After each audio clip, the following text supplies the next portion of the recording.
Hello শিক্ষার্থীরা, কেমন আছো? ঢাকা ইউনিভার্সিটির ভর্তি পরীক্ষাটা অনুষ্ঠিত হয়ে গেছে আজকে। তো আজকে আমি এই ঢাকা ইউনিভার্সিটির রিটেন পরীক্ষার ফিজিক্স অংশের সলিউশন নিয়ে আসছি। তোমাকে এই ভিডিওতে তোমাদের ফিজিক্সের রিটেনের 4টা প্রশ্ন আসছিল, এগুলো সলিউশন দেখানো হবে। যারা যারা পরীক্ষার্থী আছো সবার সবার জন্য আশা করতেছি খুব উপকারে আসবে ভিডিওটা। আর তোমরা যারা সামনে রুয়েট এক্সাম দিবা তাদের জন্য তো অবশ্যই অবশ্যই খুবই গুরুত্বপূর্ণ এই প্রবলেমগুলো সলভ করা। ঠিক আছে, তো প্রবলেমগুলো একবার দেখি আমরা। এই 4টা প্রবলেম আসছে, তোমরা একবার দেখে নাও। তো তোমরা অবশ্য দিয়ে ফেলছো পরীক্ষা। যারা যারা প্রথমবারের মতো দেখতেছো প্রশ্ন, তাহলে তারাও একবার দেখে নিতে পারো। আর যারা আগে চেষ্টা করো নাই তারা একবার পজ দিয়ে নিজেরা একবার ট্রাই করো, তারপর আমার সাথে সলিউশনটা মিলাই নিও। এটা হচ্ছে বেস্ট ওয়ে প্রবলেম সলভের। ঠিক আছে, সো আমরা শুরু করি। প্রথমেই প্রবলেম নাম্বার 1। ওকে, তো প্রবলেমটা কি বলে একবার স্টেটমেন্টটা পড়ি। এক্স এবং ওয়াই বস্তু দুইটা কে স্প্রিং ধ্রুবক বিশিষ্ট একটি ভরহীন আদর্শ স্প্রিং দ্বারা যুক্ত। কোনো একটি মুহূর্তে স্প্রিংটির 1 সেন্টিমিটার সংকুচিত অবস্থায় বস্তু দুটির অনুভূমিক ও ঘর্ষণহীন একটি তলের উপর স্থির অবস্থায় আছে। স্প্রিংটি মুক্ত করলে তারা পরস্পর থেকে দূরে সরে যায়। বস্তু দুই স্প্রিং থেকে আলাদা হওয়ার মুহূর্তে এক্স এর গতিশক্তি হয় 1 জুল। কে এর মান বের করো। এক্স এর ভর ওয়াই এর ভরের 0.4 গুণ। আর এখানে ওই স্প্রিংটি 1 সেন্টিমিটার হবে, এখানে ওই সিটা আসলে প্রপারলি উঠে নাই। যাই হোক, এটা হবে 1 সেন্টিমিটার। তো প্রশ্নটা পড়ছি আমরা। এই পৃষ্ঠা ঠিক আছে, আবার প্রশ্নটা একবার দেখে নাও। তো আমরা ডায়াগ্রামটা আঁকি। প্রথমত এক্স আর ওয়াই দুটা বস্তু একটা স্প্রিং দিয়ে কানেক্টেড, দেখছো? হচ্ছে আসলে কম্প্রেসড অবস্থায় বা সংকুচিত অবস্থায় স্প্রিংটা দিয়ে তারা কানেক্ট অবস্থায় আছে। এক্স আর ওয়াই বলছে কতটুকু সংকুচিত, 1 সেন্টিমিটার বা 0.01 মিটার সংকুচিত অবস্থায় আছে, এটা দেয়া আছে। এখন বলা হলো যে স্প্রিংটি যখন মুক্ত করে তখন তারা পরস্পর থেকে দূরে সরে যায়। বুঝতেই পারতেছো? তুমি চিন্তা করে দেখো, একটু কল্পনা করতে পারো যে স্প্রিংটা যদি ঠাস করে আমি এখন ছেড়ে দেই বা খুলে ফেলি, লাফ দিয়ে বস্তুগুলো দুই পাশে সরে যাবে। তো ওটাই আসলে বলছে, স্প্রিংটি মুক্ত করলে তারা পরস্পর থেকে দূরে সরে যায়। এখন বলছে বস্তুদ্বয় স্প্রিং থেকে আলাদা হওয়ার মুহূর্তে, মানে স্প্রিংটা যখন প্রসারিত হয়ে তার সাম্যাবস্থানে পৌঁছেছে, তখনই তো আসলে কি হয়েছে, তারা মুক্ত অবস্থায় মুক্ত হয়ে গেছে। ঠিক আছে, তখন বলছে এক্স এর গতিশক্তি 1 জুল। এর মান বের করতে বলছে। সেটা হচ্ছে প্রাথমিক অবস্থায়। আর এটা হচ্ছে স্প্রিং মুক্ত অবস্থায়, জাস্ট ডিটাচড অবস্থায় আছে। দেখছো স্প্রিংটা জাস্ট ডিটাচ, মানে বস্তুগুলো জাস্ট ডিটাচ অবস্থায় আছে, মানে স্প্রিংটা তার আদি দৈর্ঘ্যে চলে আসলো। বস্তুগুলো ডিটাচ অবস্থায় তারা দুই পাশে চলে যাচ্ছে। তখন এই হলুদ বস্তু অর্থাৎ এক্স বস্তুটা ভি এক্স ব্যাগে এদিকে যাচ্ছে বাম দিকে, আর ওয়াই বস্তুটা ভি ওয়াই ব্যাগে ডান দিকে যাচ্ছে। এখন এই অবস্থায় বলছে এক্স এর গতিশক্তি 1 জুল, 1 জুল। ঠিক আছে, আচ্ছা। তাহলে এই প্রশ্ন দেখার সাথে সাথে তোমাদের কয়েকটা জিনিস মাথায় আসা দরকার আসলে। এটাই হচ্ছে আসলে মূলত প্রবলেম সলভ করার অ্যাপ্রোচ। ঠিক আছে, অ্যাপ্রোচটাই প্রধান। সলভের টেকনিকটা হচ্ছে আসবে পরে, আগে হচ্ছে অ্যাপ্রোচ। তুমি কি চিন্তা করবা একটা ফিজিক্সের প্রবলেম সলভ করার আগে? যেমন এই প্রবলেম সলভ করার সময় ইমিডিয়েটলি মাথায় আসতে হবে তোমাদের ভরবেগের সংরক্ষণ সূত্র আর শক্তি সংরক্ষণ সূত্র। কেন? কারণ বস্তু দুটো যেহেতু আগে একটা অবস্থানে ছিল, এখন পরবর্তীতে তাদের ভরবেগটা চেঞ্জ হয়ে গেছে, দেখতেছো? আগে যে অবস্থানে ছিল স্থির অবস্থায়, তার পরবর্তীতে তার ভরবেগটা চেঞ্জ হয়ে গেছে। তার মানে ডেফিনেটলি এটার কাজে লাগুক বা না লাগুক, আমাদের মাথায় অবশ্যই আসতে হবে ভরবেগের সংরক্ষণ সূত্র এখানে একটা গুরুত্বপূর্ণ রোল প্লেয়ার হইতে পারে। সেকেন্ডলি, যেহেতু তাদের মধ্যে আর কোনো এক্সটার্নাল শক্তি আদান প্রদান হয় নাই, কোনো ওয়েস্ট অফ এনার্জি নাই। কেন নাই ওয়েস্ট অফ এনার্জি? ওই যে ঘর্ষণহীন একটি তল বলছে। তো এগুলো হচ্ছে ওই মনে হচ্ছে যে আপাত দৃষ্টিতে অর্থহীন কথাবার্তা, কিন্তু এগুলো খুবই গুরুত্বপূর্ণ। যে ঘর্ষণহীন কথাটাই আসলে বুঝাই দিচ্ছে এটা আসলে ওয়েস্ট অফ এনার্জি নাই। তার মানে আসলে কি, শক্তি সংরক্ষণশীলতা নীতিও মাথার মধ্যে ইমিডিয়েটলি ক্লিক করা উচিত। ঠিক আছে, তাহলে ইমিডিয়েটলি আমরা বুঝতে পারতেছি এখানে এই দুটো কনসেপ্টে ইউজ করতে হবে। ঠিক আছে, তারপরে আমাদের ইকুয়েশন ফর্ম করতে হবে। ইকুয়েশন ফর্ম করে আননোনের ভ্যালুগুলো বের করতে হবে, দ্যাটস ইট। এটা হচ্ছে একদম প্রাইমারি আমাদের চিন্তার সূচনা। তো আমরা প্রথমেই তাহলে বলতেছি আমাদের আসলে দুইটা কনসেপ্ট মাথায় আসতে হবে, একটা হচ্ছে ভরবেগের সংরক্ষণ সূত্র আর একটা হচ্ছে শক্তির সংরক্ষণ সূত্র। ফাইন। তাহলে ভরবেগের সংরক্ষণ সূত্র থেকে কি জানি আমরা? আদি ভরবেগ সমান শেষ ভরবেগ। কারণ আদি ভরবেগ তো জিরো, কেন প্রাথমিক অবস্থায় তারা স্থির ছিল। So, সেটা যদি বলি তাহলে শেষ ভরবেগ কত হবে? দেখো, M x V X plus M Y V Y সমান জিরো, তাই না? শেষ ভরবেগের যোগফল তো এটাই, সমান জিরো। তাহলে আলটিমেটলি কি আসবে? আচ্ছা, এদের মধ্যে দেয়া আছে কি এক্স এর ভর ওয়াই এর ভরের 0.4 গুণ, এটা দেয়া আছে আমাদের। তো এটা আমরা যদি এখানে ব্যবহার করি, অর্থাৎ এক্স এর ভর এম এক্স যেটা, সেটা ওয়াই এর ভরের 0.4 গুণ, তাহলে কি লেখা যায়? এম এক্স কে লেখা যায় 0.4 ইন্টু এম ওয়াই। তো এম এক্স এর বদলে যদি আমি এখানে রিপ্লেস করে দিই ওই ভ্যালুটা দিয়ে, তাহলে এরকম একটা জিনিস আসে। এবং সেখানে থেকে যদি এম ওয়াই কাটা পড়বে দুই পাশ থেকে, কারণ এম ওয়াই কমন নিলে ওটার আসলে কোনো দরকার নাই, কারণ কমন নিলে ওইটা তো আর জিরো না, তার মানে ওইটা কাটা পড়ে যাচ্ছে। তার মানে আলটিমেটলি আসবে এরকম একটা জিনিস, 0.4 X, sorry 0.4 V X plus V Y সমান জিরো। সেখান থেকে আমরা কি পাই? 0.4 ভি এক্স সমান মাইনাস ভি ওয়াই। তো এটা খুবই গুরুত্বপূর্ণ, আমাদের পরবর্তী শক্তি সংরক্ষণ সূত্রে এগুলো আমাদের কাজে লাগতে পারে। ঠিক আছে, তাহলে এখন আমাদের আসি শক্তির সংরক্ষণ সূত্রটা কিভাবে কাজে লাগবে। শক্তির সংরক্ষণ সূত্র তো যেহেতু মেনটেন করতেছে, যেহেতু কোনো ওয়েস্ট অফ এনার্জি হচ্ছে না, তার মানে আদি গতি শক্তি আর আদি অবস্থায় মোট শক্তি, শেষ অবস্থায় মোট শক্তি সমান হবে। এখন আদি অবস্থা মানে প্রাথমিক অবস্থায় মোট শক্তি কত? যেহেতু বস্তুদ্বয় স্থির, তাদের কোনো গতিশক্তি নেই। স্প্রিংটাও স্থির, স্প্রিং এর তো কোনো গতিশক্তি থাকার প্রশ্নই আসে না। রইল বাকি শুধু স্প্রিং এর সঞ্চিত শক্তি, এটা ছাড়া আর কোনো শক্তি নাই কিন্তু। কিন্তু কতটুকু সঞ্চিত শক্তি?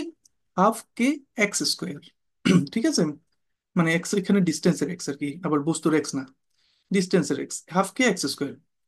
স্প্রিংটা কতটুকু সংকুচিত? ওই যে উপরে দিয়ে আছে দেখো, 1 সেন্টিমিটার। তো সেটাই হবে কি, বামে প্রাথমিক অবস্থার মোট শক্তি, ঠিক আছে। আর ডানে হচ্ছে স্প্রিং, স্প্রিং মুক্ত অবস্থার মোট শক্তি। এই অবস্থায় তো স্প্রিং এ কোনো আর সঞ্চিত শক্তি নাই, পুরোটাই সে ট্রান্সফার করে দিচ্ছে বস্তুদ্বয়ের মধ্যে। তাহলে বস্তুদ্বয়ের গতিশক্তি ছাড়া আসলে আর কিছুই নাই শেষে। শক্তি সংরক্ষণ সূত্র বলে তাহলে half K X square equals to half M x V x square plus half M Y V Y square. ঠিক আছে, তাহলে এই হচ্ছে আমাদের ইকুয়েশন ফর্ম শেষ। এরপর আমাদের জাস্ট ইনফরমেশন গুলো ব্যবহার করা। কি কি ইনফরমেশন ব্যবহার করবো দেখো। আমরা এই যে দেখো, স্প্রিংটি 1 সেন্টিমিটার সংকুচিত অবস্থা, দ্যাট মিনস এক্স এর বদলে আমরা 1 সেন্টিমিটার কে মিটারে কনভার্ট করে বসাবো, দ্যাট মিনস 0.01 হিসেবে বসাবো এই স্মল এক্স এর বদলে। এম এক্স কে আমরা লিখবো 0.4 এম ওয়াই, অথবা এম ওয়াই কে আমরা লিখতে পারি এম এক্স বাই 0.4। মানে এটা কেন দরকার? কারণ আমাদের দেয়া আছে কি, স্প্রিং থেকে আলাদা হওয়ার মুহূর্তে এক্স এর গতিশক্তি দেয়া আছে 1 জুল, 1 জুল। তাহলে স্প্রিং থেকে আলাদা হওয়ার মুহূর্তে গতিশক্তি কত? Half M X into V x square. অনেক সময় তো ভি এক্স হচ্ছে তার গতি। তাহলে half M x V x square হচ্ছে 1 জুল। তাহলে এটা যদি আমরা পাই, তাহলে দেখো ডান সমীকরণের ডান পাশে যেটা আছে প্রথম টার্ম, ডান পাশটার, সেটা কিন্তু 1 জুল, রাইট? আর সেকেন্ড টার্ম যেটা এম ওয়াই আর ভি ওয়াই কে যদি আমি কোনোভাবে এম এক্স এবং ভি এক্স দিয়ে প্রকাশ করে ফেলতে পারি, তাহলে এই 1 জুলটা আমি আবার ব্যবহার করতে পারবো এখানেও, সেকেন্ড টার্মটা তো। সো দেখো এই প্রসেসটা আসলে আমি ব্যবহার করছি এখানে। এই হাফ কে এক্স স্মল এক্স মানে সংকুচিত যতটুকু, সেটার 1 সেন্টিমিটার বদলে এটা লিখছি। Half M x V x square বদলে 1 জুলের সরাসরি ওয়ানটা বসলো। আর half M Y V square কে দেখো পরের লাইনে করছি, এটা কি করছি, এই যে এই যে হাফ এম এক্স বাই 0.4 করছি, কোথেকে? ওই যে এখানে ব্লক করে দেওয়া আছে, এম এক্স বাই 0.4 হবে এম ওয়াই এর বদলে। আর ভিওয়াই এর বদলে বসাইছি কত? ওই যে এখানে 4.4 ভি এক্স সমান মাইনাস ভিওয়াই না? তাহলে ভিওয়াই হবে -0.4 ভি এক্স, তো ওটা এখানে বসাইছি -0.4 ভি এক্স। এটা স্কোয়ারের ভিতরে থাকবে, তো এটা আসলে মাইনাসটা চলে যাবে আর কি স্কোয়ার হওয়ার পরে। তাহলে 1 প্লাস ওই যে 0.4 দেখো, 0.4 আর এখানে 0.4 স্কোয়ার আছে, তো স্কোয়ারের বের হওয়ার পরে ওই 0.4 একটা কাটা যাবে, আরেকটা থেকে যাবে, তার মানে 0.4টা থাকবে। হাফ ভিতরে ঢুকেছি ব্র্যাকেটে, এম এক্সটা ঢুকলো ব্র্যাকেটে, আর এখান থেকে ভি এক্স স্কোয়ারটা ব্র্যাকেটের ভিতরে ঢুকলো, তার মানে আমরা half M x V x square টার্মটা পেয়ে গেছি, যার মান কত? একটু আগে দেখে এসেছি, ওটার মান হচ্ছে 1 জুল। তো এখানে 1 জুল যদি বসাই, তাহলে সমীকরণ ডান পাশটা আসবে 1 plus 0.4 into 1, which is equals to 1.4। ঠিক আছে, তারপর তো সরাসরি জাস্ট কে এর মান তুমি বের করে নিবা। কিভাবে? 1.4 কে তুমি যদি বাম্পের হাফ ইন্টু 0.01 স্কোয়ার দিয়ে ভাগ দাও, তাহলে আসবে 28,000। তাহলে অ্যান্সার হচ্ছে 28,000 নিউটন পার মিটার। সো এটা ছিল আজকে রিটেনের প্রথম প্রশ্ন। সো আশা করি যাদের হয়েছে অ্যান্সার তাদেরকে কংগ্রেচুলেশনস। আর যাদের হয় নাই তাদেরকে মন খারাপ করার কিছু নাই, তোমরা জাস্ট এই অঙ্কটা বুঝো। অঙ্কটা ঠিক মতো যদি করতে পারো, তোমাদের জন্য রুয়েটের জন্য বেশ ভালো আসলে এই প্রবলেমটা। তোমাদের চিন্তা শক্তি বাড়াতে সাহায্য করবে, মানে আই মিন এইভাবে যদি এইভাবে কোনো প্রবলেম আসলে আশা করি তোমরা সলভ করে ফেলতে পারবা এই ধরনের প্রবলেম। তো আমরা নেক্সট প্রবলেমের দিকে যাই। ওকে, প্রবলেম নাম্বার 2।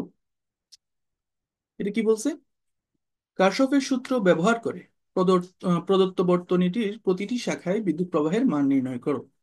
সেটা সার্কিট দেওয়া আছে আমাদের। সার্কিটে 50 ভোল্টের দুইটা ব্যাটারি, একটা 50 ভোল্টের ব্যাটারি আছে, একটা 20 ভোল্টের ব্যাটারি, এই পাশে উল্টার ভাবে লাগানো। সার্কিটটা কমপ্লিট হয়েছে, আর প্রত্যেকটা রেজিস্ট্যান্স হচ্ছে 2 ওহম করে। বলছে প্রত্যেক শাখার বিদ্যুৎ প্রবাহ, তার মানে এটাকে হচ্ছে I1 দেওয়া ছিল, এটা হচ্ছে ব্রাঞ্চে I2, আর এটা হচ্ছে I3। এই তিনটাই বের করতে হবে আমাকে মূলত। আর ব্যবহার করতে হবে কার্শফের সূত্র, অন্য কিছু না, কিন্তু কার্শফের সূত্র ব্যবহার করতে হবে। ঠিক আছে, তো আমরা দেখি কার্শফের সূত্র আমরা প্রয়োগ করব। তাহলে কার্শফের সূত্র প্রয়োগ করার জন্য আমরা ফার্স্টে লুপ 1 এটাকে ডিক্লেয়ার করলাম, লুপ 1 বাম দিকের এটাকে।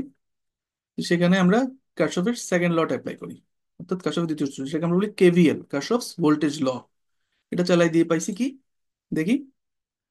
এই যে I1টাকে ফলো করলাম, -50 ভোল্টের দিকে ভিতর দিয়ে ঢুকতেছে, তার মানে নেগেটিভ দিয়ে ঢুকলে -50, প্লাস এই রোধের ভিতর দিয়ে শুধু I1 যাচ্ছে, +2I1, প্লাস এই 2 ওহমের ভিতর দিয়ে I2 যাচ্ছে, মানে 2I2 = 0।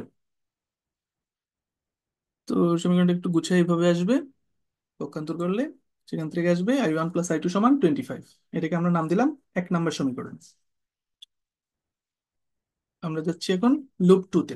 ঠিক আছে, লুপ 2-তে গিয়ে দেখতেছি আমরা কার্শফের সেকেন্ড ল যদি চালাই, এখানে কেভিএল, এখানেও কেভিএল চালাইলাম, তিনটে এলিমেন্ট আছে। তাহলে পরে আমরা দেখতে পাচ্ছি কি, কারেন্টটাকে যদি ফলো করি আমরা, I3 কারেন্ট এদিক দিয়ে -20 ভোল্টের ভিতর দিয়ে ঢুকতেছে, মাইনাস দিয়ে ঢুকতেছে, তার মানে -20, প্লাস এই 2 ওহম, নিচে 2 ওহমের ভিতর দিয়ে I3 যাচ্ছে শুধু, তাহলে 2I3। আর I2 এর ভিতর দিয়ে এই 2 ওহমের ভিতর দিয়ে I2 উল্টা রাস্তায়, মানে উপর থেকে নিচে নামতেছে। আমার লুপ ঘুরতে হবে নিচের থেকে উপরে, যেহেতু আমি ক্লকওয়াইজ একটা লুপ ঘুরাচ্ছি, কারেন্টটাকে ক্লকওয়াইজ ঘুরাইতেছি, ঠিক আছে। তার মানে এটা I2টা আবার উপর থেকে নিচের দিকে নামতেছে, কিন্তু আমাদের ঘোরানোর অবস্থায় কারেন্টটা নিচে থেকে উপর দিকে, তার মানে এখানে -2I2 দিলাম। এই 2 ওহমের I2টা অপোজিট ডিরেকশন বিধায় আমি -2I2 দিলাম, = 0। তো এটা যদি আমরা সলভ করি, মানে একটু পক্ষান্তর করলে আমরা এরকম একটা জিনিস পাই। সেখান থেকে আমরা পাই I3 - I2 = 10। এখানে আমরা নাম দিলাম সমীকরণ 2। ফাইন। এখন আমার দরকার I1, I2, I3, সমীকরণ পাইছি দুইটা, তাহলে আরো একটা ডেভেলপ করতে হবে আমাকে। সেটা কোথেকে করবো? সেটা করব কেসিএল বা কার্শফের প্রথম সূত্রটা ব্যবহার করব। দেখো, কেসিএল আমরা কোথায় চালাইছি? ডি বিন্দুতে। ডি বিন্দু হচ্ছে এই যে মার্ক করা আছে, এখানে হচ্ছে ডি বিন্দুতে কেসিএল চালাইলাম, ডিটা নাম দিলাম আর কি। তাহলে কি পাইলাম? ডি বিন্দুতে ভিতরে ঢুকতেছে I2 এবং I3 কারেন্ট, আর বের হচ্ছে I1 কারেন্ট ডি বিন্দু থেকে। তাহলে কারেন্ট যতটুকু ঢুকতেছে ঠিক ততটুকু বেরোবে কার্শফের কারেন্ট ল অনুযায়ী। সেটা যখন আমরা লিখবো, I1 = I2 + I3। ঠিক আছে, ওকে। এখন 1 আর 2 যখন যোগ করব আমরা, তখন আরো সিম্পলিফাইড হচ্ছে, এখান থেকে বামে কি আসবে, I2টা চলে যাবে, I1 + I3 = 35 আসে। তোমরা অনেকভাবে আসলে এই তিনটে সমীকরণ সমাধান করতে পারো, আমি একভাবে দেখাচ্ছি, তোমরা চাইলে অন্যভাবেও করতে পারো, এটা তোমাদের বিষয়। ঠিক আছে, বা কেউ যদি ম্যাশ অ্যানালিসিস করতে পারো তাহলে তো খুবই ভালো, তাহলে ওভাবে করতে পারো। তো আচ্ছা, আমরা প্রোগ্রেস করি, এই প্রসেসে আমরা প্রোগ্রেস করতেছি। দ্যাট মিনস I1 কে আমরা কি লিখছি, 35 - I3। ওকে, এখন 2 থেকে আমরা কি পাই? I2 কে আমরা লিখতে পারি I3 - 10, কারণ I2টাকে ডান পাশে আর 10কে যদি বাম পাশে বোঝাই, তার বাম পাশে নিয়ে যাই, তাহলে এরকম আসবে I2 = I3 - 10। আর 3 নম্বর সমীকরণ যেটা, সেখানে তাহলে ওই 1 আর 2 যোগ করে যেটা পাইছিলাম, I1 = 35 - I3, এইটা। আর I2 = 2 থেকে যেটা পাইছি I3 - 10, এটা যদি বসাই দিই 3 নম্বর সমীকরণে, তাহলে পাই সমীকরণে I1 এর বদলে লিখলাম 35 - I3, I2 এর বদলে এটা I3 - 10, আর I3 থাকবে। এটা যখন আমরা পক্ষান্তর করে সলভ করি, তখন I3 এর মান আসে 15 এম্পিয়ার। I3 এর মান আসবে 15 এম্পিয়ার। ফাইন, ওকে। তাহলে এখন আমরা আমরা একটু আগে দেখছিলাম যে I1 = 35 - I3, সেখানে ভ্যালু বসাইলে আমরা কি পাচ্ছি? 20 এম্পিয়ার I1 এর ভ্যালু। সিমিলারলি I2 একটু আগে দেখছি আমরা, I2 একটু আগে দেখলাম কি, I3 - 10, সেটা যখন আমরা বসাই তাহলে আমরা পেলাম 5 এম্পিয়ার। সো তাহলে I1, I2, I3 তিনটার ভ্যালু আমাদের বের করা শেষ। তো আমরা আসলে এখন একটু সিমুলেট করে দেখতে চাই আমাদের অ্যান্সারটা কারেক্ট কিনা। ওকে, তাহলে আমরা একটু সার্কিটটা আঁকি। প্রথমে ভোল্টেজ সোর্স গুলো দিয়ে দেই।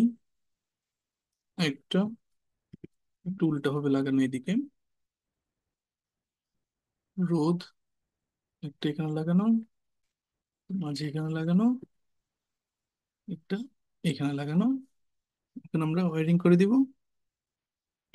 তার দিয়ে কানেক্ট করে দিচ্ছি সবগুলোকে।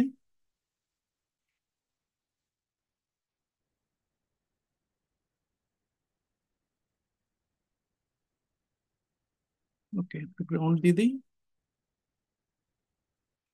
হ্যাঁ, ফাইন।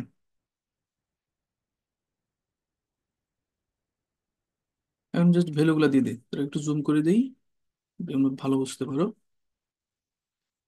সো এই হচ্ছে আমাদের সার্কিট। এই ব্যাটারিটার ভোল্টেজ হচ্ছে 50 ভোল্ট। রোধগুলো সব 2 ওহম করে, 2, 2 এবং 2। আর এই ব্যাটারিটা হচ্ছে 20 ভোল্ট। ঠিক আছে। তো আমরা দেখতে চাই এটার ভিতর দিয়ে কারেন্ট কি পরিমাণ যাচ্ছে। আগে সেভ করি, একটু সেভ করতে হবে। এর নাম হচ্ছে ভিউ রিটার্ন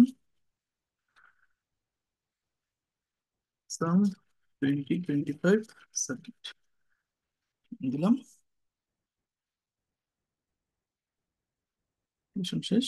ওকে, তাহলে আমরা যেটা দেখতেছি দেখো, এই তারে 20 এম্পিয়ার কারেন্টই আসতেছে, যেটা আমাদের বের হয়েছিল 50 ভোল্ট ব্যাটারির ভিতর দিয়ে। আর মাঝখানে যে রোধ এই তারের ভিতর দিয়ে হচ্ছে 5 এম্পিয়ার কারেন্ট, সেটা আমাদের বেরিয়েছে I2, যেটা 5 এম্পিয়ার। I3 আসছে 15 এম্পিয়ার, পারফেক্টলি অলরাইট। ঠিক আছে। তো আমাদের অঙ্কটা আসলে কারেক্ট। প্রশ্নটা আসলে তাপগতিবিদ্যার একটা প্রশ্ন, একটু কনসেপচুয়াল প্রশ্ন। প্রশ্নটা কি বলছে দেখি। এক পরমাণুক একটি গ্যাসের N1 মোল এবং দ্বি পরমাণুক একটি গ্যাসের N2 মোলের মিশ্রণের গামা। গামাটা কি? গামা হচ্ছে ওই মোলার আপেক্ষিক তাপ দৈর্ঘ্য অনুপাত। ওকে, এটা সমান হচ্ছে 3/2। বলছে N1 মোল আর N2 মোলের একটা মিক্সচার। এই মিক্সচারের হইতেছে গামাটা দিছে তোমাকে। এই N1 আর N2 এর সম্পর্কটা বের করতে হচ্ছে। এখন মিক্সচারের গামা আমরা কেমনে বের করবো? তাহলে আমাদের মিক্সচারের জন্য সিপি আর সিভি যেটা, এগুলো আলাদা আলাদা আমাদের একটু জানতে হবে। ঠিক আছে, একটা মিক্সচারের সিপি আর সিভি কেমনে বের করে, তাহলে দেখবে যে অঙ্কটা একদম সহজ। ঠিক আছে। আমাদের ফাইনাল গোল হচ্ছে N1 আর N2 এর মধ্যে সম্পর্ক। ওকে, আচ্ছা, দেয়া আছে, ফাইন। এখন এক পরমাণুকের জন্য এটা আমাদের জানা আছে, সিবি, আমি 1 লিখে দিছি পাশে, মানে এক পরমাণু বোঝানোর জন্য। সেটার জন্য কত, সিবি 1 সমান আমরা কি জানি, 3R/2। এটা যারা জানো না তারা একটু ডেরাইভ করে নিও, তোমাদেরকে আমি বলে দিই। এটা আসলে ইউজ করবো হচ্ছে এক পরমাণবিকের জন্য গামা হইতেছে 1.67, আর গামার হইতেছে কত, CP/CV। ঠিক আছে। আবার সিপি কে যদি CP - CV সমান হচ্ছে আর। ঠিক আছে। এখন এইগুলাকে যদি তুমি একটু ক্যালকুলেশনের ভিতরে ঢুকাও, তখন এরকম ভ্যালু পাবো আর কি। CP1 সমান 3R/2, আর CP1 সমান 5R/2। এই ভ্যালুগুলো পাবো এক পরমাণুকের জন্য আমাদের। তাহলে আমাদের এই দুটো ভ্যালু জানা থাকলে খুবই ভালো, না জানা থাকলে একটু ডিরাইভ করে আনতে হবে। ঠিক আছে। দ্বিপরমাণুকের জন্য CV2, আমি টুটা লিখছি দ্বিপরমাণুক বোঝানোর জন্য, এটা কত, 5R/2, আর CP2 = 7R/2। এটাও সিমিলার। দ্বিপরমাণুকের জন্য গামার ভ্যালু কত আমরা জানি, 1.4। ওটা যখন ইউজ করব তখন এইরকম ভ্যালু আসে আর কি। ওটার সাথে যখন CP - CV সমান আর, এটা যখন তুমি কম্বাইন করবে ইকুয়েশন দুইটাকে, তখন তুমি এরকম ভ্যালু পাবা। CP2 পাবা 5R/2, আর CP2 পাবা 7R/2। ওকে। এখন আমাদের দেখো, আমার দরকার মিশ্রণের সিপি, মিশ্রণের সিবি, এগুলো দরকার। এখন মিশ্রণে কি আছে, N1 পরিমাণ আছে এক পরমাণু, বুঝছি, আর N2 পরিমাণ আছে দ্বিপরমাণু। ঠিক আছে। মানে N2 মোল আছে দ্বিপরমাণু, আর N1 মোল আছে এক পরমাণু। তাহলে N1 এর সাথে CV1টা গুণ হবে, প্লাস N2 এর সাথে CV2টা গুণ হবে, divide by N1 plus N2 যদি করি আমরা মিশ্রণের সিভিটা পাবো। ঠিক আছে। এটা একদম বেসিক ল আর কি। ঠিক আছে। তাহলে মিশ্রণের সিভি পাবো। এটা আসলে দেখানো যায়, আমি ডেরিভেশনটা এখন দেখাচ্ছি না। পরবর্তী কোনো একটা ভিডিও আমি এটাকে লম্বা করলে আমি এটা ভিডিওটা দেখাবো, মানে ভিডিওতে দেখাবো এটা কিভাবে আসে। তাহলে মিশ্রণের সিভির ফর্মুলাটা আমাদের জানা। তো এটা যখন আমরা ইউজ করব, আমরা ক্যালকুলেশনের সময় এটা ইউজ করবো আর কি। আর মিশ্রণের সিপি কত হবে তাইলে, N1 পরিমাণ আছে 1 মোল, সরি এক পরমাণুক, আর N2 মোল পরিমাণ আছে দ্বিপরমাণুক। সো সিমিলার ফর্মুলা, আমরা যখন এটা বসাবো তাহলে মিশ্রণের সিপিটা পাবো। ওকে, শুধু এখানে ওই আগের সিভির জন্য CV1 CV2 ছিল, আর এখানে সিপির জন্য CP1 CP2 হলো আর কি। এখন আমরা জাস্ট ওই মিশ্রণের গামা যেটা, যেটা দিবে লিখছি।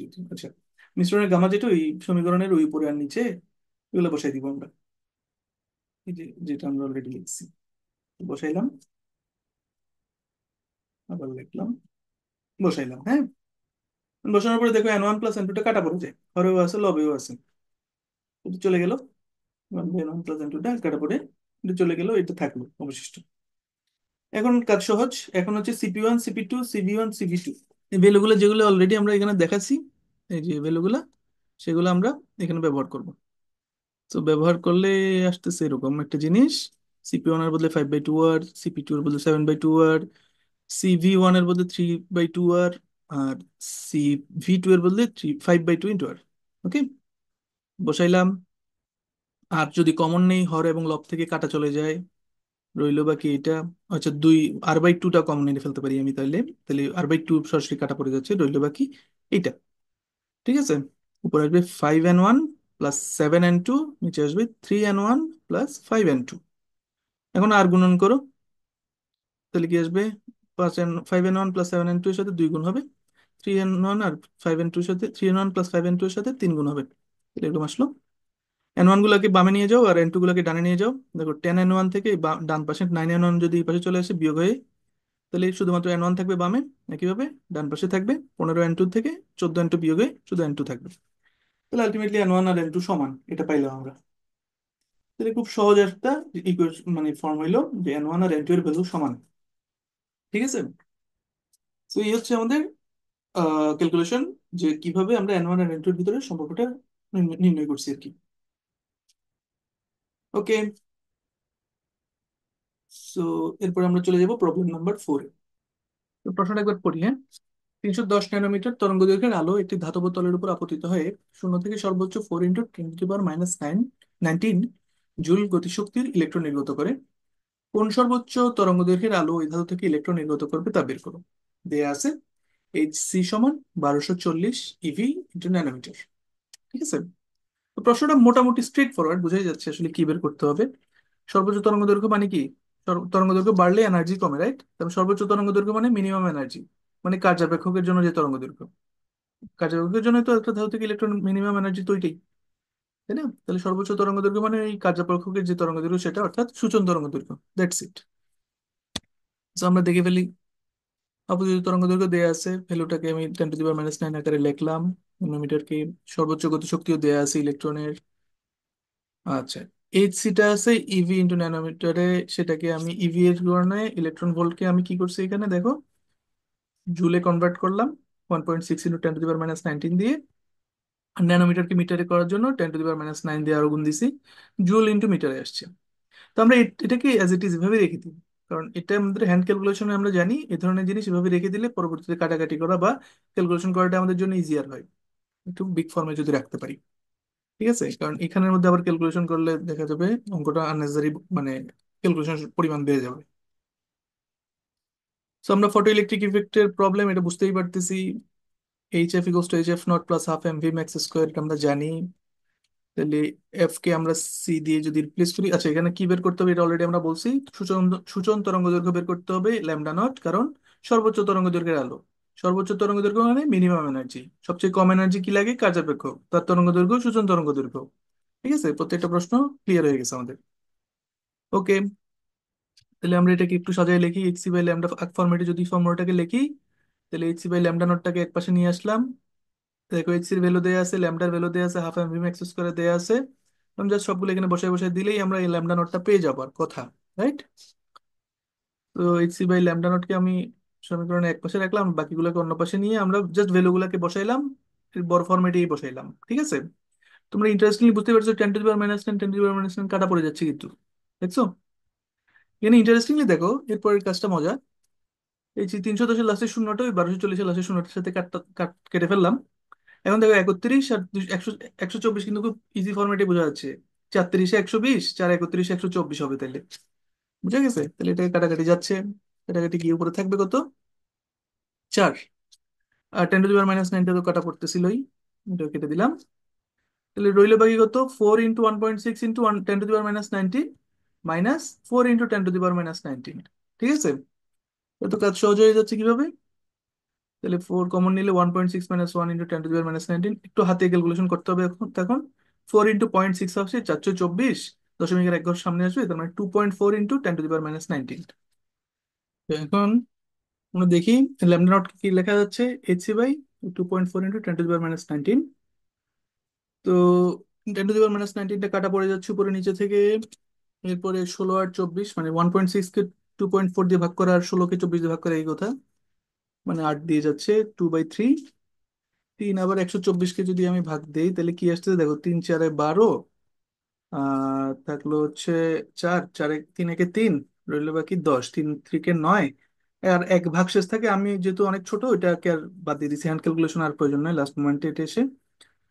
তো আলটিমেটলি আসবে 413 × 2 মানে 826 ইন্টু 10⁻⁹ মিটার। আর কে বলা যাচ্ছে আসলে 826 ন্যানোমিটার। সেটাই হচ্ছে আমাদের অ্যান্সার। তো তোমরা বুঝতে পারছো কিভাবে আমরা ল্যামডা নোটটা বের করে নিবো হ্যান্ড ক্যালকুলেশনের মাধ্যমে। সো এই প্রবলেমটা দেওয়ার কারণ আসলে এই হ্যান্ড ক্যালকুলেশনটা তোমরা পারো কিনা সেটা যাচাই করাই, আর কিছু না। সো যাই হোক, আহ খুব কঠিন তো ছিল না মনে হয়, তোমরা তো সবাই মোটামুটি পারার কথা। আর যারা পারো নাই তারা হতাশ হওয়ার কিছু নাই, তোমরা নিশ্চিতভাবেই পরবর্তীতে ভর্তি পরীক্ষাগুলোতে ভালো করবা। তোমাদের এই কনসেপচুয়াল জাস্ট আইডিয়াগুলো কাজে লাগানো আর কি পরের পরীক্ষাগুলোতে। ঠিক আছে? সো বেস্ট অফ লাক, তোমরা ভালো থেকো, আর পরের পরীক্ষাগুলো খুব ভালো মতো দাও।